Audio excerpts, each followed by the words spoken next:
Hey guys, today I want to talk to you a little bit about motivation. So, this topic obviously comes up a lot, like a lot, in all kinds of questions and all kinds of topics with clients, with people online. It's just a lot about motivation. Feeling the drive to do what you need to do. Feeling motivated, feeling like you can go get it attitude, the drive, the grind, the success, the passion, whatever. Um, it's a little bit of a pet peeve of mine, if you might have already guessed, because it's such an overstimulated topic. And what I mean by that is motivation with motivational videos, motivational speeches, motivational speakers has become a lot of fluff for not wanting to use any worse words. Um, it's just a lot of fluff. It's a lot of unnecessary things. Motivation itself, feeling good about something, is great. I'm not trying to knock that in any sense. And if you feel motivated to do something, if you feel truly passionate about what you do, that's fantastic. However, that should always only be a bonus and never a requirement. The reason for that is that when we rely on motivation, when we really rely on our feelings, it becomes a lot worse than just not doing it once. We basically train ourselves that unless we feel good, we cannot do something. And in large, that ends up with us never really doing it. Because it's never the perfect day, it's never the perfect time, it's never good enough to do it, in the best way possible. And if we always rely on feeling the best way, we end up basically trying to just avoid it. You may have experienced that yourself. If you're procrastinating to avoid something, it's because you don't want to do it. And that's often good enough not to do it. It's often good enough to procrastinate. The problem isn't that you don't want to do it. It's that you've trained yourself so much in listening to that and requiring yourself to feel good that you have basically become a master at this kind of procrastination. You're amazing at doing that, or amazing at not doing that, for that matter. And this comes in all walks of life, especially in the big important tasks and big important things that you know you should do and you know you need to do, as you don't want to, so you go do something else. We need to get back to this idea of doing it because we have to, and then trying to create that desire on top of that, but not having the desire first. If you need to do something, you sit down and do it. That should be the bottom line. After that, you can try to say, like, okay, yes, I will do it. Yes, I feel great about doing it. Yes, I like doing it. But there have been plenty of things that you've done that you didn't want to do. I mean, you do your taxes every year, hopefully, even though most people don't like doing their taxes. You get food or cook even though you don't like to do it. You go to work, even though you don't like it. Right? There's a lot of things that you're already doing that you don't like to do, but you still do them.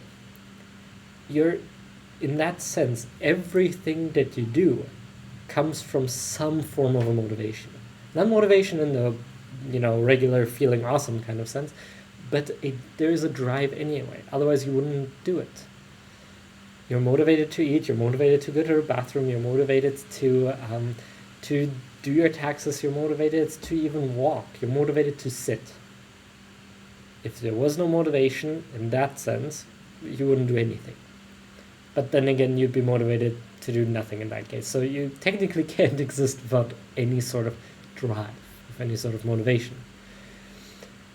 We've just started to associate motivation with this amazing positive feeling and that passion and that purpose and that drive that we all wish to get. But it's a fairy tale. It's like everlasting love, or love at first sight that lasts forever without any work.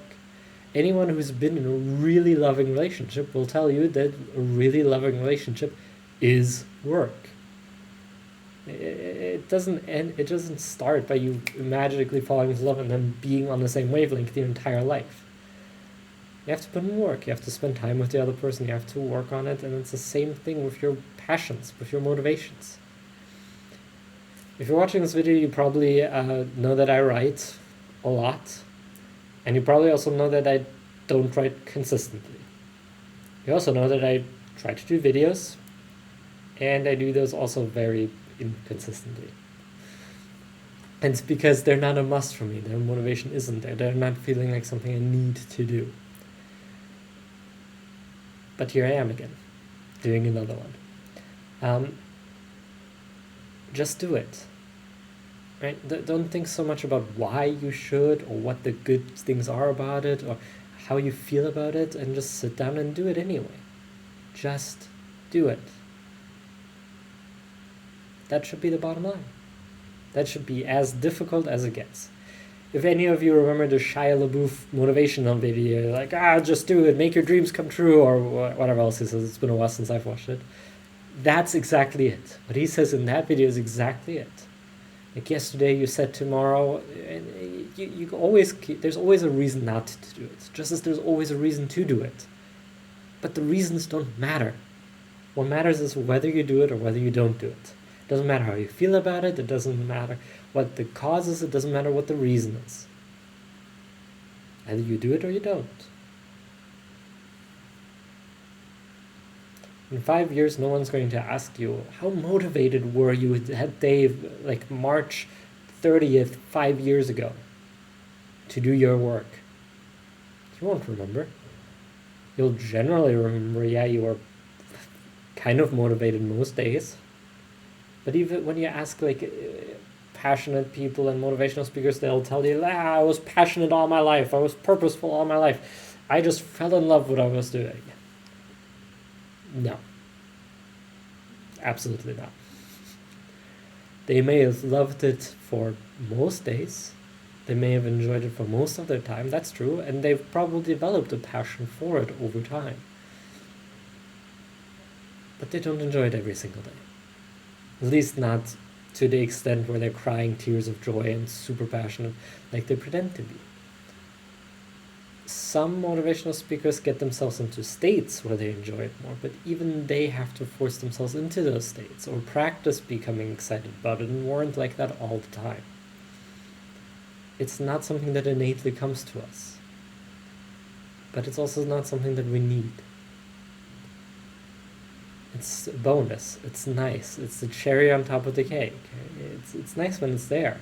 Right? When motivation comes, absolutely take it. Go nuts with it. Right? Do whatever you feel motivated to do. But you should be doing it even when you're not feeling motivated. You should be doing it no matter what. And having the motivation only there as a bonus.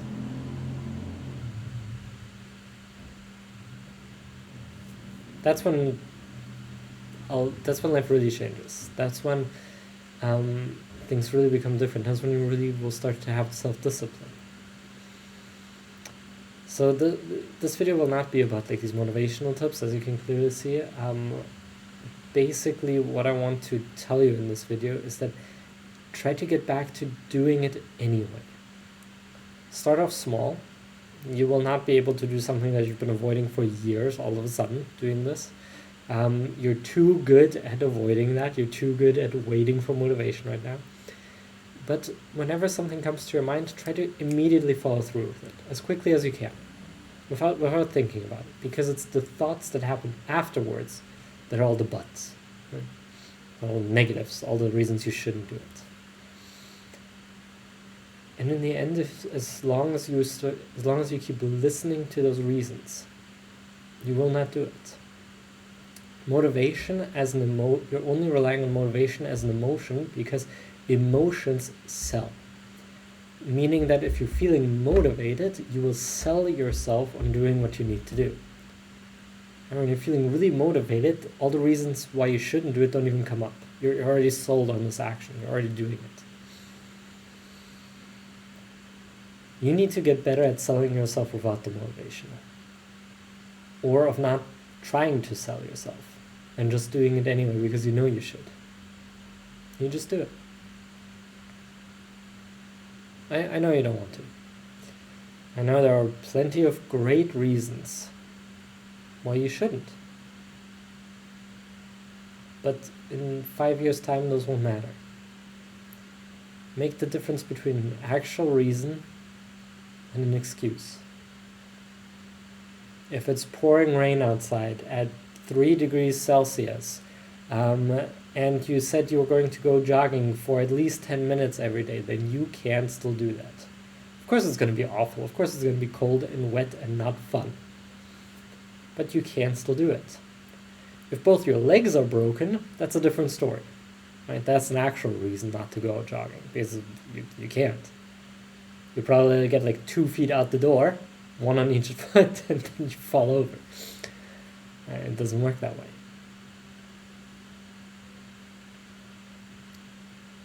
But do it anyway otherwise. You said you would, and that needs to be enough. As long as that's not enough, as long as you still rely on that motivation, you'll never get anything substantial done. You'll always seek something easier, something better, something nicer, and that won't happen. Hasn't happened yet, and will likely not happen anytime soon. You have to make that call for yourself to do it in spite of how you feel. Do the things that you're scared to do. Do the things that you're not motivated to do. Go out of your way and just do it. Sometimes it takes some overcoming, but if you can, just let those thoughts go and just step into the action as soon as possible. You give yourself the highest chance to retrain yourself. Stop listening to all the motivational videos. Stop listening to the motivational speakers. Stop listening to the motivational writers. Right? And just do what you need to do. I'll post a lot of videos here, hopefully, and a lot more posts. I do not care how good the advice is that you're going to get in future videos or in future posts, or that you read from other people or listen to from other people. If you can do yourself one favor, just one, then start acting instead of just absorbing this content. It's nice to feel motivated. But if you tell Tony Robbins, hey, I did everything you said I should do, even though I was not motivated to do it, he would be 100 times happier than if you said, hey, I was always really motivated and got nothing done. That's what happens to a lot of my clients. They start out great, they start all motivated, and then reality sets in. And it takes practice to get out of that. It takes practice to do it anyway. Practice that now. Build that self-discipline again. Build that belief in yourself again. Work on things again. And then when motivation comes, it'll be a nice, relaxing bonus. It'll feel amazing. But it will not make or break your life. Hope this helped you out some. Thanks for watching. I'll see you in the next one.